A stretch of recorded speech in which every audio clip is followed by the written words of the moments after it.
आज हम पढ़ेंगे एरिया एंड इट्स बाउंड्री, क्षेत्रफल और घेरा, विषय गणित, पाठ 11। प्यारे बच्चों, इस शब्द क्षेत्रफल का अर्थ होता है किसी भी वस्तु द्वारा सतह पर घेरा गया भाग, अर्थात किसी भी वस्तु के द्वारा घेरी गई जगह। नहीं समझे? आइए एक उदाहरण से समझते हैं। आपने अपनी गणित की पुस्तक डेस्क पर रखी तो जितनी सतह उस पुस्तक ने डेस्क पर घेरी वह उसका क्षेत्रफल होता है। अब आप जानना चाहोगे कि किसी भी वस्तु का क्षेत्रफल हम कैसे पता करेंगे। इसके लिए हम उस वस्तु की सतह को 1 सेंटीमीटर के वर्गों में बांट देते हैं, अर्थात यह देखेंगे कि कितने 1 सेंटीमीटर के वर्ग से मिलकर उसकी सतह बनी हुई है। जैसे कि इस कागज़ के टुकड़े को बांटा गया है और पाया कि यह कागज़ का टुकड़ा 1 सेंटीमीटर के 30 वर्गों से मिलकर बना है, तो इस कागज़ के टुकड़े का क्षेत्रफल हो गया 30 वर्ग सेंटीमीटर। आइए अब हम एक आसान तरीके से क्षेत्रफल निकालना सीखते हैं। इस चित्र को देखिए। कागज़ की लंबाई में 1 सेंटीमीटर के 6 वर्ग आए और कागज़ की चौड़ाई में 1 सेंटीमीटर के 5 वर्ग आए। यानी कि हम कह सकते हैं कि 1 सेंटीमीटर के 6 वर्गों को 5 बार साथ रखने पर कागज़ का टुकड़ा पूरा भर गया। तो 6 का पहाड़ा 5 बार पढ़ेंगे तो हमें कुल वर्ग पता चल जाएंगे। 6 गुणा 5 बराबर 30 वर्ग, और प्रत्येक वर्ग 1 सेंटीमीटर भुजा का है, तो इसलिए इस कागज़ के टुकड़े का क्षेत्रफल हुआ 6 सेंटीमीटर गुणा 5 सेंटीमीटर बराबर 30 वर्ग सेंटीमीटर। इसे इस प्रकार भी लिखा जा सकता है। तो बच्चों, इस प्रकार किसी भी आयताकार वस्तु का क्षेत्रफल निकालने का सबसे आसान तरीका हुआ कि लंबाई में जितने 1 सेंटीमीटर के वर्ग होंगे उन्हें चौड़ाई में आए 1 सेंटीमीटर के वर्गों से गुणा कर देंगे और हमें उस वस्तु का क्षेत्रफल प्राप्त हो जाएगा। आइए अब एक अभ्यास कार्य करते हैं। पार्थ और गिन्नी ने दुकान से आम पापड़ खरीदा। पार्थ का आम पापड़ ऐसा दिखता है और गिन्नी का आम पापड़ ऐसा दिखता है। अब आप बताइए कि किसे आम पापड़ का ज़्यादा बड़ा टुकड़ा मिला है। क्या कहा? गिन्नी को?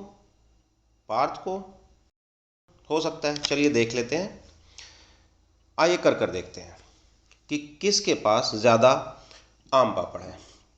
इसके लिए हमें दोनों के आम पापड़ का क्षेत्रफल निकालना होगा, क्योंकि जिस भी वस्तु का क्षेत्रफल अधिक होता है वह वस्तु अधिक होती है। पहले पार्थ के आम पापड़ को मापते हैं। पार्थ के आम पापड़ की लंबाई में है 1 सेंटीमीटर के 6 वर्ग और चौड़ाई में है 1 सेंटीमीटर के 5 वर्ग। तो बताइए पार्थ के आम पापड़ का क्षेत्रफल कितना हुआ? बिल्कुल सही कहा, 6 सेंटीमीटर गुणा 5 सेंटीमीटर बराबर 30 वर्ग सेंटीमीटर। अब गिन्नी के आम पापड़ का क्षेत्रफल निकालते हैं। गिन्नी के आम पापड़ की लंबाई में है 1 सेंटीमीटर के 11 वर्ग और चौड़ाई में है 1 सेंटीमीटर के 3 वर्ग। तो गिन्नी के आम पापड़ का क्षेत्रफल कितना हुआ? बताइए बताइए। जी बिल्कुल सही बताया, 11 सेंटीमीटर गुणा 3 सेंटीमीटर बराबर 33 वर्ग सेंटीमीटर। तो किसके आम पापड़ का क्षेत्रफल ज़्यादा है? गिन्नी के आम पापड़ का क्षेत्रफल पार्थ के आम पापड़ के क्षेत्रफल से 3 वर्ग सेंटीमीटर अधिक है। तो इस प्रकार हमने पाया कि गिन्नी को ज़्यादा बड़ा आम पापड़ मिला है।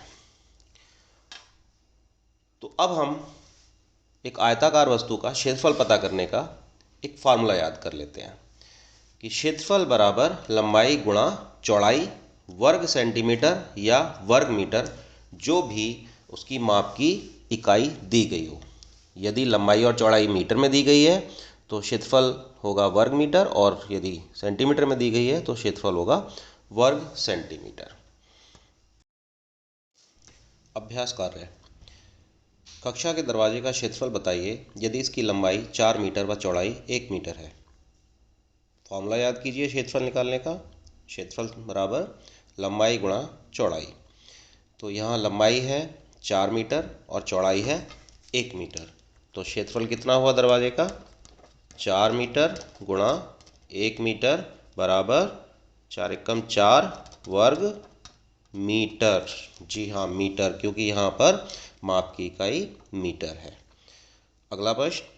कक्षा की खिड़की का क्षेत्रफल बताइए यदि इसकी लंबाई 3 मीटर व चौड़ाई 3 मीटर है। याद कीजिए फॉर्मूला, क्षेत्रफल बराबर लंबाई गुणा चौड़ाई। अब यहाँ पर लंबाई भी 3 मीटर है और चौड़ाई भी 3 मीटर है, तो क्षेत्रफल बराबर 3 मीटर गुणा 3 मीटर बराबर 3 तिया 9 वर्ग मीटर। यहाँ हमने देखा कि खिड़की की लंबाई भी 3 मीटर है और चौड़ाई भी 3 मीटर है, यानी कि खिड़की वर्गाकार है। तो यदि कोई वर्गाकार आकृति होती है, वस्तु होती है, तो उसका क्षेत्रफल निकालने का एक और फार्मूला हम याद कर लेते हैं कि वर्ग का क्षेत्रफल बराबर भुजा गुणा भुजा। घेरा यानी बाउंड्री किसी भी आकृति या वस्तु की सभी भुजाओं की कुल लंबाई को उस वस्तु या आकृति का घेरा अथवा बाउंड्री कहते हैं और गणित की भाषा में इसे परिमाप या पेरीमीटर कहा जाता है। आइए इस पोस्ट कार्ड का परिमाप यानी पेरीमीटर पता करते हैं।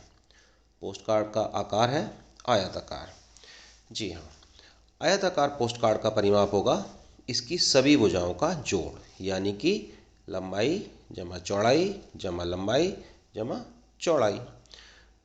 तो इस प्रकार इस पोस्ट कार्ड का परिमाप हो गया 8 सेंटीमीटर जमा 6 सेंटीमीटर जमा 8 सेंटीमीटर जमा 6 सेंटीमीटर बराबर 28 सेंटीमीटर। यहाँ हमने देखा कि आयत के परिमाप में 2 बार लंबाई व 2 बार चौड़ाई जोड़ी गई है, इसलिए आयत के परिमाप का भी एक फॉर्मूला बनता है। वह इस प्रकार है, आयत का पेरीमीटर यानी परिमाप बराबर 2 गुणा लंबाई जमा 2 गुणा चौड़ाई या 2 गुणा लंबाई जमा चौड़ाई। और यदि वस्तु या आकृति वर्गाकार होती है तो इसकी लंबाई व चौड़ाई समान होती है और इन दोनों को ही भुजा का नाम हम देते हैं। तो वर्ग का परिमाप का फॉर्मूला बनता है भुजा जमा भुजा जमा भुजा जमा भुजा, यानी कि वर्ग का परिमाप बराबर 4 गुणा भुजा है। भुजाओं को 4 बार जोड़ा जाता है तो हम उसको 4 गुणा भुजा लिख सकते हैं, यानी कि 4 बार भुजा को जोड़ लिया हमने। अब अभ्यास के लिए एक प्रश्न कर लेते हैं। प्रश्न है, एक 20 सेंटीमीटर लंबी तार को मोड़कर एक आयत बनाया गया। यदि इस आयत की चौड़ाई 4 सेंटीमीटर है तो इस आयत की लंबाई कितनी होगी और आयत का क्षेत्रफल कितना होगा। यहाँ 2 प्रश्न पूछे गए हैं कि आयत की लंबाई कितनी है और आयत का क्षेत्रफल कितना है। यहाँ 20 सेंटीमीटर लंबाई की तार से आयत की सभी भुजाएं बनी हैं, तो सभी भुजाओं की कुल लंबाई भी होगी 20 सेंटीमीटर, इसलिए आयत का परिमाप है 20 सेंटीमीटर। आयत का परिमाप होता है 2 गुणा लंबाई जमा 2 गुणा चौड़ाई, और चौड़ाई दी हुई है 4 सेंटीमीटर, तो चौड़ाई वाली आमने सामने वाली दोनों भुजाओं का कुल योग हो जाएगा 4 दूनी 8 सेंटीमीटर, और परिमाप में से 8 सेंटीमीटर घटाने पर हमें प्राप्त होगा 12 सेंटीमीटर, जो कि दोनों लंबाइयों का कुल योग है। तो दोनों लंबाइयाँ समान होती हैं आयत की, तो इसलिए एक लंबाई हो जाएगी 6 सेंटीमीटर। अब हमारे पास आयत की लंबाई और चौड़ाई दोनों हैं, तो हम क्षेत्रफल निकाल लेते हैं। क्षेत्रफल का फार्मूला लगाकर लंबाई गुणा चौड़ाई 6 सेंटीमीटर गुणा 4 सेंटीमीटर बराबर 24 वर्ग सेंटीमीटर। आज का यह हमारा टॉपिक यहीं समाप्त होता है। वीडियो देखने के लिए धन्यवाद।